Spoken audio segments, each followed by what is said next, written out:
Os gregos morreram, Aristóteles morreu, e o pensamento grego foi pouco a pouco sendo substituído por um outro jeito de pensar a vida, o homem, o universo.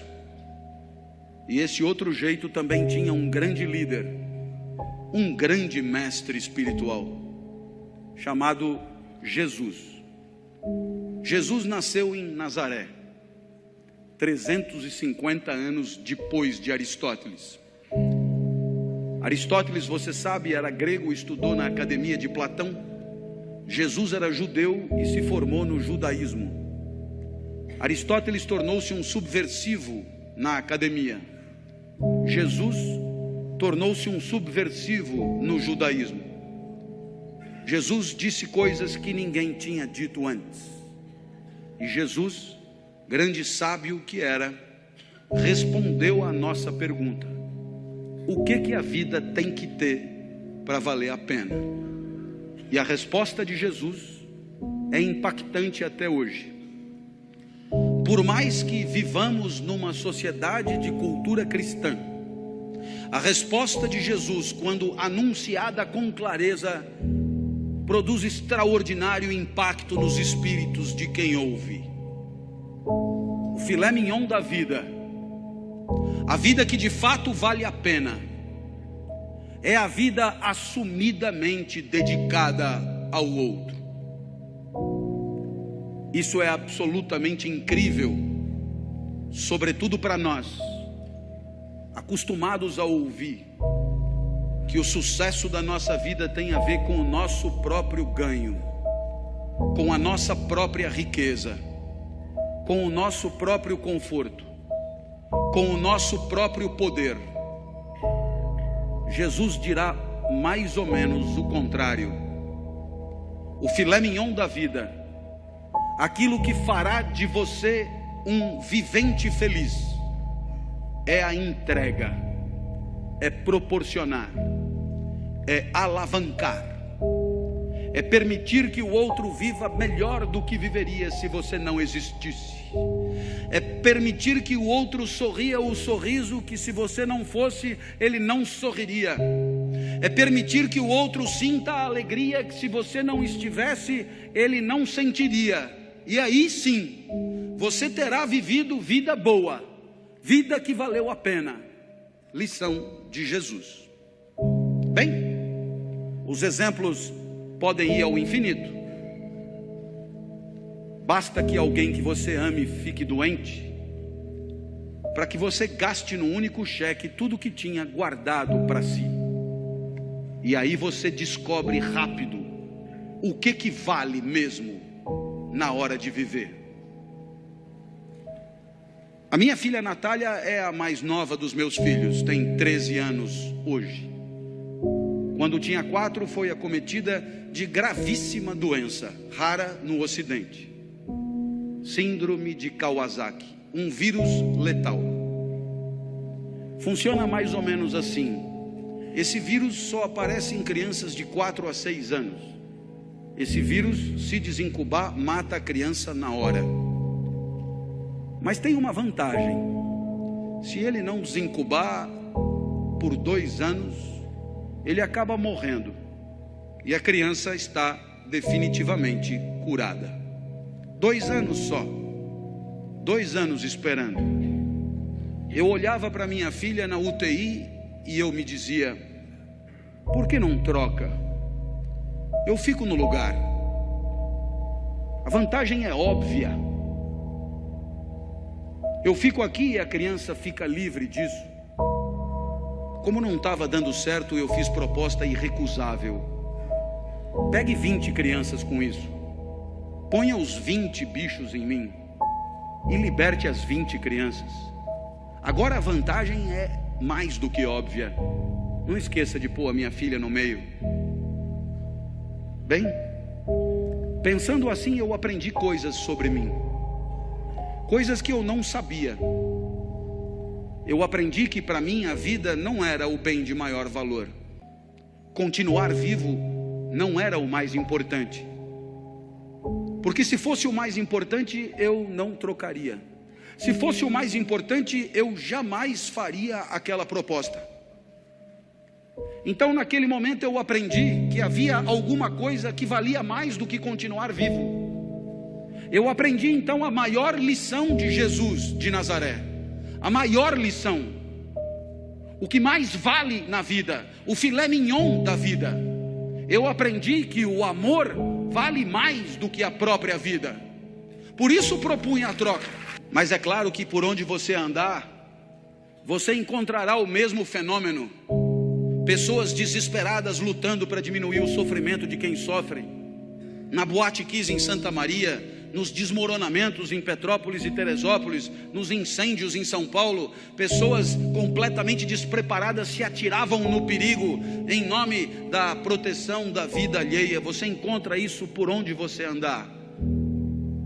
Para desdramatizar, minha filha completou 13 anos em maio e ela virou para mim e falou: papai, ela está completamente curada, portanto, e ela falou: papai, eu queria comemorar meu aniversário em casa, queria mostrar minha casa para os meus amigos, você deixa?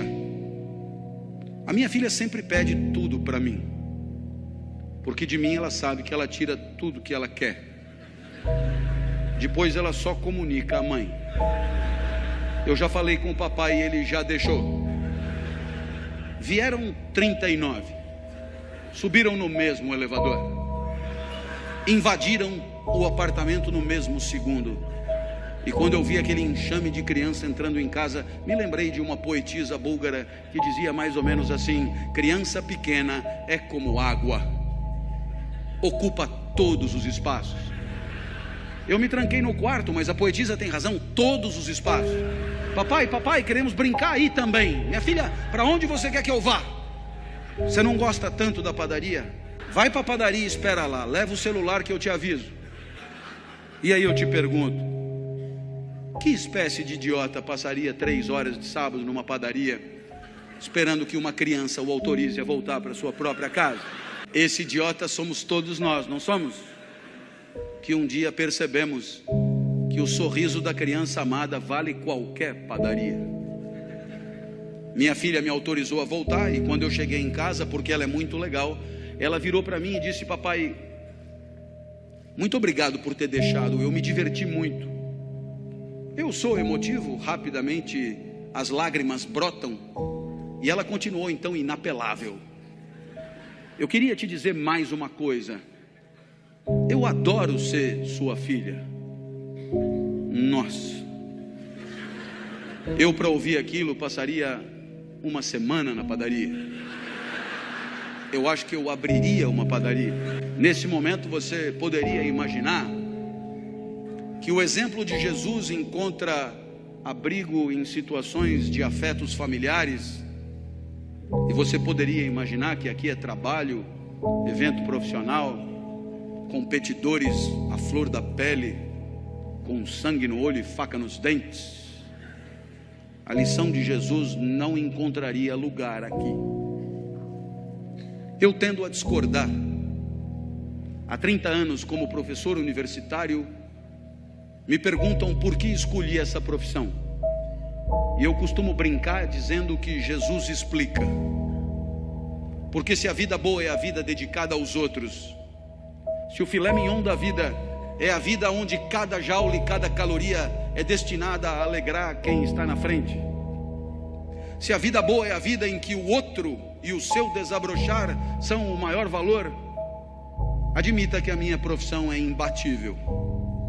Tudo é pelo aluno, é para o aluno, é em função do aluno. É o aluno que aprende, é o aluno que se forma, é o aluno que se capacita, é o aluno que se prepara, é o aluno que se posiciona no mercado, é o aluno que volta para você depois que está trabalhando para continuar estudando. Tudo é por ele, cada aula preparada, cada livro escrito, cada ensinamento dado é para que ele possa pensar melhor e viver melhor. Nada volta, nem salário tem. É evidente que é pelo aluno. Mas eu falo do professor a título de exemplo.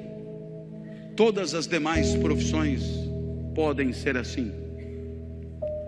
Quando o médico volta para casa à tarde e às 4 da manhã é acordado ao se levantar, ele talvez ganhe mais do que o professor, mas não é por causa disso que ele levanta. Nem ele, nem o dentista, nem o advogado, nem o psicólogo, nem ninguém. E aí eu costumo dizer, disse até uma vez num evento de mídia que depois na internet atravessou o país, que trabalhar é quebrar o galho de alguém. Trabalhar é quebrar o galho de alguém com conhecimento de causa. Trabalhar é quebrar o galho de alguém com formação. Trabalhar é quebrar o galho de alguém com método, com expertise, com protocolo. Mas trabalhar é, antes de tudo, quebrar o galho de alguém.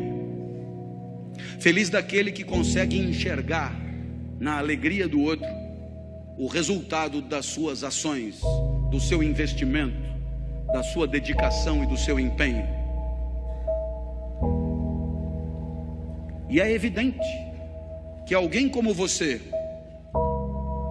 que trabalha com um valor maior de felicidade, que é a segurança, é evidente que alguém como você tem claro no seu espírito que se você se empenha por progredir, por ampliar seus negócios,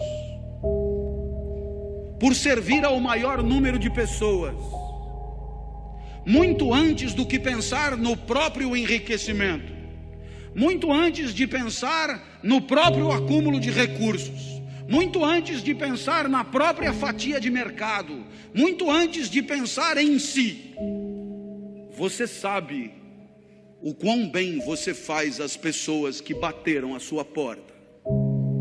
Você sabe o quanto as pessoas confiaram em você para bater a sua porta.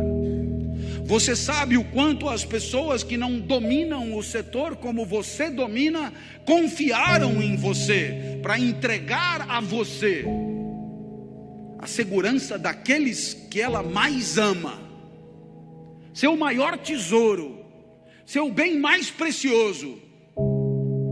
E você enxerga isso, entende a responsabilidade que é a sua, e sabe que a tua maior responsabilidade não está na simples ampliação dos teus negócios, mas está na proteção daqueles que acreditaram em você, na proteção daqueles que em situação de não defesa, de situação de insegurança, vieram bater a porta e confiaram nos serviços que oferecem.